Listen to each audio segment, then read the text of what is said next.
गुजरात के प्रसिद्ध तीर्थधाम पावागढ़ तीर्थ क्षेत्र में महाकाली माताजी के मंदिर निकट स्थित जैन तीर्थकार की प्राचीन प्रतिमाएं तोड़ दी गई हैं, जिससे वडोदरा समेत समूचे देश के जैन समाज में रोष का माहौल है। मामले से आहत वडोदरा के जैन समाज के अग्रणियों ने पावागढ़ पुलिस थाने में शिकायत भी दर्ज कराई है और इस मामले का विरोध भी प्रदर्शित किया है। पावागढ़ महाकाली माता मंदिर के ट्रस्टी और मैनेजर के इशारों पर ये जैन प्रतिमाएं तोड़ दी गई होने के आरोप जैन समाज के अग्रणी दीपक शाह, एडवोकेट नीरज जैन समेत के अग्रणियों ने लगाया है। आज दोपहर को 3 के आसपास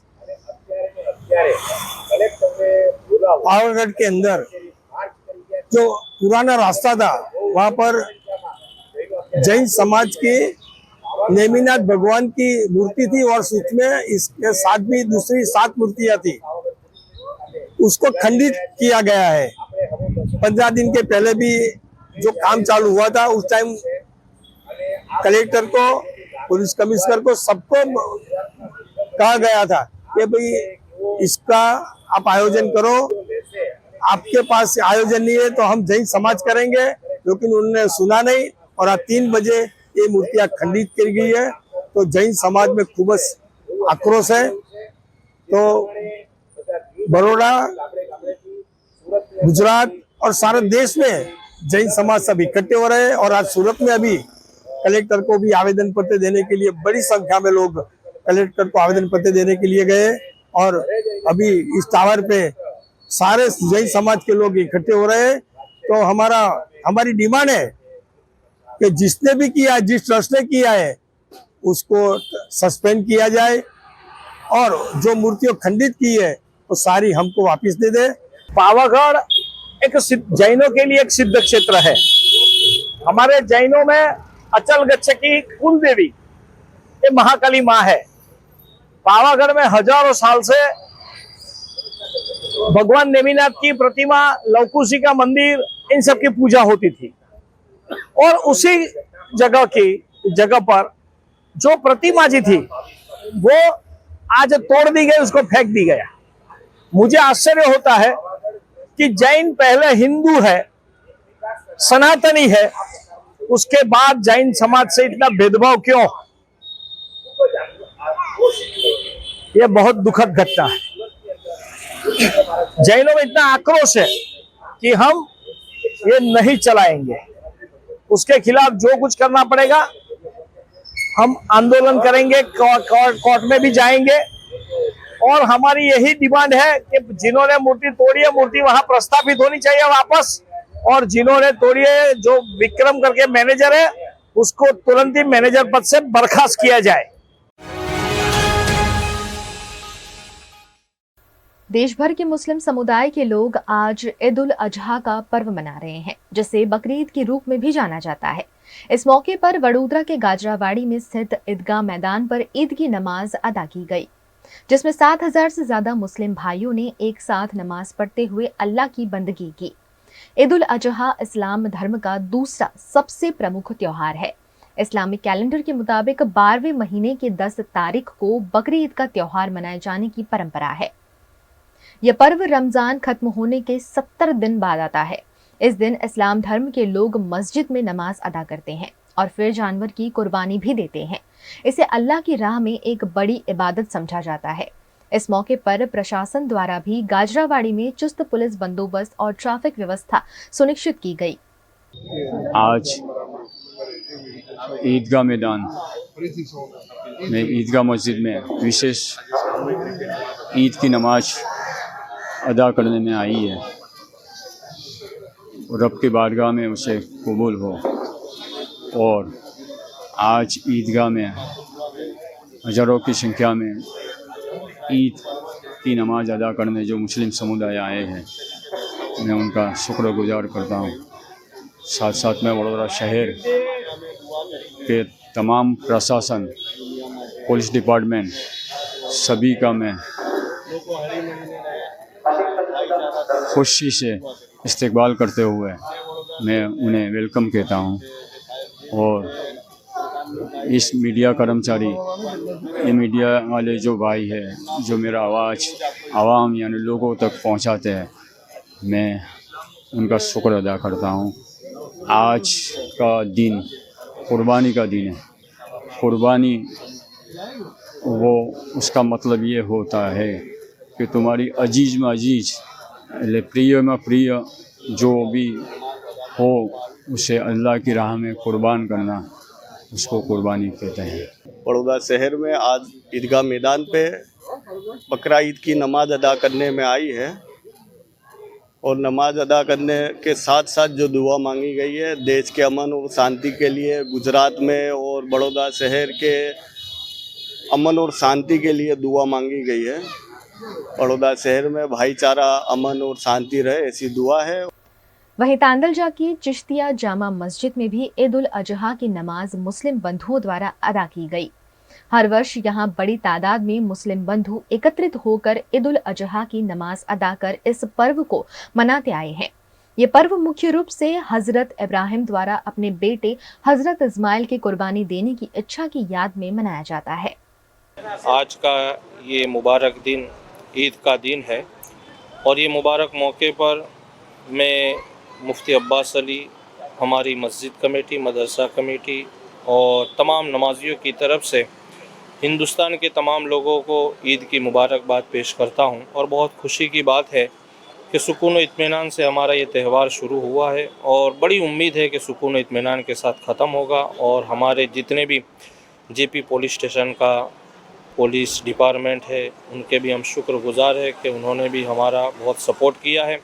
और भी तमाम लोगों के, हम जितने भी लोग हैं सबके शुक्रगुजार है कि हर एक ने हर जगह पे हमारा सपोर्ट किया है। और उम्मीद है कि इंशाअल्लाह उल अज़ीम ये हमारा त्यौहार सुकून और इत्मीनान से ख़त्म होगा। पश्चिम बंगाल के दार्जिलिंग जिले में आज सोमवार सुबह करीब 9 बजे कंचनजंगा एक्सप्रेस ट्रेन में मालगाड़ी ने पीछे से टक्कर मार दी। पश्चिम बंगाल पुलिस के अनुसार हादसे में 7 लोगों की मौत हो गई है। हादसे में 25 से 30 लोग घायल हो गए हैं। हादसे में पैसेंजर ट्रेन के 3 डब्बे पटरी से उतर गए और एक दूसरे पर चढ़ गए। इनमें से एक कोच बुरी तरह क्षतिग्रस्त हुआ है। यह ट्रेन अगरतला से सियालदह जा रही थी। हादसा पश्चिम बंगाल के रंगापानी और निजपाड़ी स्टेशन के बीच हुआ है। बचाव अभियान के लिए आपदा टीमें घटनास्थल पर पहुंच गई हैं। रिलीफ ट्रेन को भी मौके पर भेजा जा रहा है। गुजरात के वडोदरा में नन्ही सी चिड़िया को बचाने का अभियान स्टार इंडिया के तनुज देसाई ने काफी सालों से चला रखा है, जिसके तहत वो विभिन्न आयोजन भी करते रहे हैं। इस बार भी वर्ल्ड एनवायरनमेंट डे सेलिब्रेशन के भाग रूप उन्होंने 2024 के वर्ष में ऐसे पौधों का वितरण किया जिसमें चिड़िया अपने घरौंदे बनाना पसंद करती है। स्टार इंडिया इनिशिएटिव के तहत वडोदरा के रोजेस नर्सरी में आयोजित इस कार्यक्रम में बड़ी संख्या में लोगों ने पौधा वितरण का लाभ लेते हुए चिड़िया को बचाने की मुहिम में अपनी सहभागिता दिखाई। बेसिकली स्टार इंडिया जो है उसका फुल फॉर्म है sparrow the agenda of resurgence, how to revive the population of house sparrows. Sparrows population कैसे बढ़ाया जाए, तो ये जो अभियान हमने रखा है इस basically focused on the sparrows. जो 10 वैरायटी हमने निकाल के रखी है उसमें स्पैरोज लविंग ट्रीज जो है वो हम सबको दे रहे हैं। और उसमें आंवला है, नींबू है, सेतूर है, गरमालो है, अपने जितने भी बोरसली है, जितने भी झाड़ हम निकाल के रखे हैं तो उसमें छोटे छोटे कांटे रहते हैं। तो उसमें sparrows they come and they feel protected, तो उसमें वो नेस्टिंग करते हैं। हम लोग 10 साढ़े 10 बजे से अपने यहाँ पे है, वॉलंटियर्स भी नहीं आए थे, उसके पहले लोग आने लगे, which is a good sign. और 11 बजे से हमने ये ओपन किया है, अभी तक ऑलरेडी 12:30 हुए हैं। कम से कम 1000 सैपलिंग्स ऑलरेडी गए हैं, which is a very good sign. और ये हम शाम को 5 बजे तक रखेंगे, अगर चाहिए तो हम थोड़े और सैपलिंग्स भी बढ़ा देंगे, अप टू 2500 भी करेंगे। प्रॉमिस ऐसा है कि उनका हम कॉन्टेक्ट नंबर ले रहे हैं, उनका नाम और कॉन्टेक्ट नंबर और कौन से एरिया में लगाने वाले हैं। So we have the record with us और we will be in touch with them.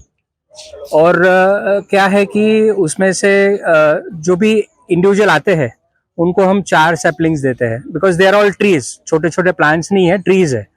तो एक आदमी 2 या 3 4 झाड़ का रिस्पॉन्सिबिलिटी ले सकता है हमारे हिसाब से। उससे ज्यादा लेके भी जाएंगे तो अननेसेसरी वेस्ट होगा। बड़ोदरा के भायली में प्रथम आईवी सोसाइटी में खेल प्रतियोगिताओं का आयोजन किया गया। 13 से 16 जून तक आयोजित इन प्रतियोगिताओं में बच्चों से लेकर हर उम्र के लोगों ने अलग अलग खेल गतिविधियों में उत्साह के साथ शिरकत की। सोसाइटी के 60 प्रतिनिधियों के लिए badminton, table tennis, cricket, tug of war जैसी प्रतियोगिताएं आयोजित की गई और विजेताओं को ट्रॉफी का वितरण भी किया गया। सोसाइटी के लोग मिलजुल कर रहें और साथ ही आउटडोर खेलों को बढ़ावा मिले, इस आशय के साथ ये आयोजन किया गया। हमारी प्रथम आईवी हाउसिंग सोसाइटी है और हम लोग जनरली 3 साल से इधर रहने आए और हर साल कुछ ना कुछ इवेंट्स करते हैं। इस बार हमने सोचा कि ज़्यादातर बच्चे सोशल मीडिया और मोबाइल में बिजी रहते हैं, आउटडोर गेम का खेलना भी उन लोगों का बहुत कम हो गया है। सो हमारी कमेटी और मेंबर्स ने ऐसा सोचा कि हम आउटडोर गेम्स का एक चैम्पियनशिप टूर्नामेंट रखते हैं। अब ये चैम्पियनशिप टूर्नामेंट में हम लोगों ने सभी को इनवाइट किया और बहुत होल हार्टेडली सब ने इसमें पार्टिसिपेट भी किया। 5 साल के बच्चे से लेकर 60 साल तक के सब लोगों ने खेला है और इसके अंदर जो जनरल गेम्स रहती है जैसे badminton, table tennis, tug of war, cricket और दूसरी बच्चों के लिए जो 5 साल से 10 साल के बीच है उनके लिए छोटी छोटी मिनी गेम्स और ये सब भी हमने अरेंज किया था। ये हमने 4 दिन का पूरा इवेंट रखा था। पहले 3 दिन रात को 3 घंटे करते थे और संडे को सवेरे और शाम को रखेंगे। उसके साथ हमने उसका ट्रॉफी भी रखा है, चैम्पियनशिप, रनर्स अप और बेस्ट परफॉर्मर का। चैम्पियनशिप ट्रॉफी और रनर्स अप ट्रॉफी हम रोल ओवर करेंगे बिकॉज ये हम उसको फर्स्ट एडिशन बोलते हैं चैम्पियनशिप टूर्नामेंट को। The basic purpose behind is that कि एक तो सोसाइटी में हार्मनी बढ़े। सोसाइटी में ऐसे इवेंट्स होने से फ़ायदा ये होता है कि बच्चों को भी मज़ा आता है। मेरा ऐसा मानना है कि स्कूल में लिमिटेशंस हो जाते हैं, तो बच्चों को पूरा टैलेंट दिखाने के लिए अगर सोसाइटी में ऐसे इवेंट करते हैं तो बच्चे लोग अपना पूरा टैलेंट बताएंगे और उसकी वजह से उनमें थोड़ा सेल्फ कॉन्फिडेंस भी बढ़ेगा और लीडरशिप भी क्वालिटी आएगी। हमने जो एंटरटेनमेंट कमेटी बनाई है उसके अंदर सभी 12 से लेके 20 तक के ही बच्चे हैं जो पूरा ये ऑर्गेनाइज इवेंट्स करते हैं और हम लोग उनको सपोर्ट करते हैं। देश भर में नवनिर्वाचित सांसदों का स्वागत समारोह लगातार आयोजित हो रहा है। वडोदरा में बड़ी लीड से विजेता बने सांसद डॉक्टर हिमांशु जोशी का रावपुरा विधानसभा के मुख्य दंडक और विधायक बालकृष्ण शुक्ल द्वारा सम्मान समारोह आयोजित किया गया, जिसमें भाजपा नेताओं के साथ साथ कार्यकर्ताओं की बड़ी संख्या में उपस्थिति रही। इस मौके पर सभी भाजपा नेताओं ने सांसद डॉक्टर हिमांशु जोशी को बधाई दी है। જે પ્રકારે મતદાતાઓએ અને કાર્યકર્તાઓએ આટલા ધૂમધકતા તાપની અંદર પણ વડોદરાનું ગૌરવ વધારી અને સમગ્ર રાજ્યમાં 3જા નંબરની લીડના અંતર્ગત મારો વિજય કર્યો છે, ભારતીય જનતા પાર્ટીનો વિજય કર્યો છે, ત્યારે આ સમગ્ર જીત ભારતીય જનતા પાર્ટીના દેવદુર્લભ કાર્યકર્તાઓની છે। इस मौके पर चुनाव के दौरान अच्छा काम करने वाले पदाधिकारी और कार्यकर्ताओं को नगद पुरस्कार देकर सम्मानित भी किया गया, जिसमें वार्ड नंबर 16 में सबसे ज्यादा बहुमत दिलाने वाले कार्यकर्ताओं को 1 लाख, वार्ड नंबर 2 की टीम को 75,000 और वार्ड नंबर 1 को 50,000 का नगद इनाम दिया गया। ધોકધમતી ગરમીમાં પણ પ્રયત્નોની પરાકાષ્ઠા કરીને રાવપુરા વિધાનસભાના તમામ કાર્યકર્તાઓએ જહેમત ઉઠાવી અને તેના કારણે આ જ પ્રકારની મહેનત તમામે તમામ વિધાનસભા વિસ્તારમાંથી થયેલ છે અને તેના કારણે આપણા સાંસદ ડૉક્ટર હેમાંગભાઈ 5,82,000 લીડથી ચૂંટણી જીત્યા છે। वहीं इस मौके पर भारतीय जनता पार्टी के वडोदरा अध्यक्ष विजय शाह ने बालकृष्ण शुक्ल पर निशाना साधते हुए कहा कि रावपुरा विधानसभा के कुछ बूथ में भाजपा को वोट मिलते ही नहीं है। चुने हुए प्रतिनिधियों को कौन से बूथ में ज्यादा काम करना चाहिए, ये सोचना होगा। साथ ही उन्होंने जनप्रतिनिधियों को नसीहत देते हुए कहा कि बजट के पैसे कहां कहां इस्तेमाल होते हैं और कहां न किया जाए उसका भी ध्यान रखा जाना चाहिए। દરેક વખતે અમુક જ પ્રકારના બૂથમાંથી ભારતીય જનતા પાર્ટીને મત મળે છે। હું રાવપુરા વિધાનસભાની વાત કરું અને દરેક વખતે અમુક પ્રકારના બૂથમાંથી ભારતીય જનતા પાર્ટીને મત મળતા નથી અથવા તો બહુ ઓછા મત મળે છે। 700 લોકોનું વોટિંગ હોય, 800 લોકોનું વોટિંગ હોય, 1000 લોકોનું વોટિંગ હોય અને એમાં પણ સિંગલ ડિજિટમાં, ડબલ ડિજિટમાં જ્યારે ભારતીય જનતા પાર્ટીને મત મળે છે ત્યારે પાર્ટીના મુખ્ય આગેવાનો જે મંચ પર બેઠા છે અને સામે બેઠેલા ચૂંટાયેલા પ્રતિનિધિઓ એમણે પણ એવું વિચારવું જોઈએ કે કયા વિસ્તારમાં કામ કરવાની અગ્રિમતા તમારે આપવી જોઈએ। એવા વિસ્તારમાં કામ કરીને આપણા ફોડવારી આપણા બજેટના પૈસા ન વપરાય કે જે વિસ્તારમાંથી છેલ્લા 5 વર્ષથી 10 વર્ષથી 15 વર્ષથી પણ મત મળતા નથી અને જે લોકો ખોબલે ખોબલે મત આપે છે એવા વિસ્તારને આપણે બાજુ પર રાખીએ એ લોકોને સુવિધા માટેના કામો ન થાય ત્યારે મને લાગે છે કે આપણે પણ હવે વિચાર કરવાનો સમય આવી ગયો છે। गुजरात के सावली की मंजूसर जीआईडीसी में राज फिल्टर कंपनी में काम करते वक्त 20 से ज्यादा कामदारों की उंगलियां कट जाने का मामला सामने आया है। ये कंपनी अलग अलग इंडस्ट्रीज में इस्तेमाल होने वाले फिल्टर बनाती है। फिल्टर के उत्पादन के वक्त प्रेसिंग मशीन में हाथ आ जाने से 20 से ज्यादा कर्मचारी की उंगलियां कट गई है, जिसकी पुलिस शिकायत भी की गई है, लेकिन इस पर कोई कार्यवाही पुलिस द्वारा भी नहीं की गई है। शारीरिक क्षति के बावजूद कामदारों को मुआवजा नहीं मिला है। मुआवजा नहीं देने के चलते मानव अधिकार आयोग ने भी पुलिस से मामले की जानकारी मांगी है। मंजूसर पुलिस ने कंपनी प्रबंधन, फैक्ट्री इंस्पेक्टर और सेफ्टी इंस्पेक्टर समेत के विभागों के पास लिखित में जवाब लेकर जांच के बाद कंपनी मालिकों के खिलाफ पुलिस शिकायत दर्ज की है। कंपनी के कामदार जुवान सिंह गोहिल की शिकायत के आधार पर मंजूसर पुलिस ने कंपनी मालिक, पिता, पुत्र शब्बीर थानावाला और मुफद्दल थानावाला के खिलाफ मामला दर्ज कर जांच शुरू की है। गुजरात के वडोदरा की विश्व प्रसिद्ध एमएस यूनिवर्सिटी में 75% से कम परिणाम वाले छात्रों को कॉमर्स फैकल्टी में प्रवेश नहीं दिया जा रहा है, जिस पर आंदोलन अब उग्र स्वरूप धारण कर रहा है। इस मौके पर वडोदरा हित रक्षक समिति द्वारा वडोदरा के कमाटी बाग में बैंड स्टैंड पर एक मीटिंग का आयोजन कर यूनिवर्सिटी में वाइस चांसलर प्रोफेसर विजय श्रीवास्तव की मनमानी का विरोध करते हुए छात्रों को एडमिशन दिए जाने की मांग यूनिवर्सिटी के पूर्व छात्रों द्वारा की गई। तो कॉमर्स ફેકલ્ટીમાં જે તે વર્ષે કોરોના કાળમાં જ્યારે બધાને પાસ કરી દેવામાં આવ્યો તે વખતે 12,000 લોકોને એડમિશન આપવામાં આવ્યું હતું। આજે એડમિશન 5,500 લોકોને આપીને રોકી દેવામાં આવ્યો છે।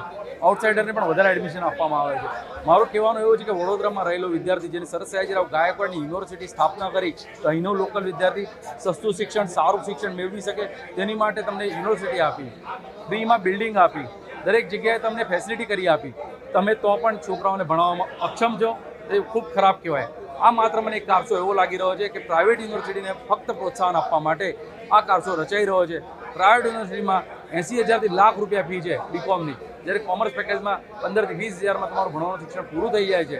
ત્યારે આજે પરિસ્થિતિ એવી મંડાણ થઈ છે કે સામાન્ય ઘરના લોકો 75% હોય તો જ તમે એડમિશન મેળવી શકો। તો મારે સરકારને એવું કહેવું છે કે તમારે 75% જ પાસિંગમાં રાખવા હતા ને, 75% નીચે જો પાસ થયા હોય તો ફેલ ગણવાતા, કારણ 12મું ધોરણ પાસ કર્યા પછી તમે બીકોમમાં એને પ્રવેશ ના આપી શકો તો તમે એ પર્સન્ટેજ વધારી નાખો, કારણ કે આ સરકારની પરિસ્થિતિ એવી છે કે ફક્ત ને ફક્ત વાતો કરવાની। આજે 15 વર્ષથી જોઈ રહ્યા છે તબકે ને તબકે યુનિવર્સિટીમાં શિક્ષણના લોકો વધી રહ્યા છે, પરંતુ કોઈ પણ એક અલાયદી બિલ્ડિંગ કરવામાં નથી આવી।